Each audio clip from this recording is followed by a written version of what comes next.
It's not a huge surprise that I love games with a compelling story. The Wolf Among Us is my personal favorite story-rich game of all time. But before The Wolf Among Us, there was Max Payne.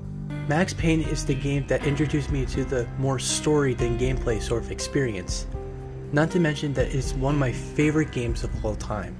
The game was first released for PC in July of 2001 by Rockstar and Remedy Entertainment. Then it was released on PS2 and the original Xbox in December that following year in North America, and a month later in Europe.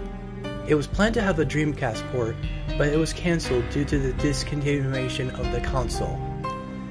It was re-released on the Xbox 360 and PS3 as a digital download, as well as the PS4. It had a GBA version, but we aren't really going to talk about that version too much. Let's just say it just looks different. The game did so well that it spawned 2 sequels and a film. The story's cutscenes feature graphic novel panels with a gritty New York style that basically took inspiration from authors like Mickey Spillane. The game also features some Norse mythology allusions by using its gods and mythos. The story begins with Max Payne, an undercover cop whose wife and child's been murdered by a group of druggies who's been using some sort of designer drug known as Valkyr. Max Payne then was transferred to the DEA to investigate further about the Valkyr drug. Things go horribly wrong when his friend Alex gets murdered on the scene and he's now wanted by the police. Throughout the game you'll be coming across characters like Mona Sachs, a contract assassin who's portrayed as a love interest in the series. Mona is after a man who's somehow connected with the involvement of the Valkyr drug. The gameplay gained influences from films like the Hong Kong action cinema, particularly films from John Woo and The Matrix with its slow-mo bullet time. There are also dream levels, which makes the game very unsettling. Besides those, it's your traditional third-person shooter with the guns a-blazing. You do gain various weapons, anything ranging from pistols to big bazooka weapons. Nothing more, nothing less. At full length, you'll be looking at clues that will give you further information in the story. And advice for all you new to the game: always remember to dodge in every enemy's attack, because you will die if you're not too careful.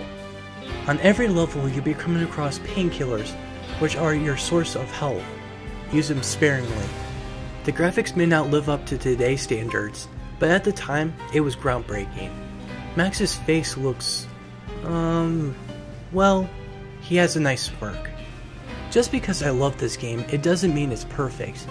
The most common complaints people had were the fact that there's no multiplayer, it lacked replay value, and the story is linear. Some people had a problem with the PlayStation 2 version of the game because it's a bit rough around the edges. But those things don't bother me that much. The real issue I have with the game is the way Max is narrating the story. He sort of lacks any feeling for it. Don't get me wrong, I like the actor who plays Max, but I wish he could put some sort of effort to have some emotion. To wrap it up, it's a great game for anyone who's interested in the story than gameplay. Sure, it may look like your typical third-person shooter, but if you play it, you will appreciate the fact that this game is very story-heavy.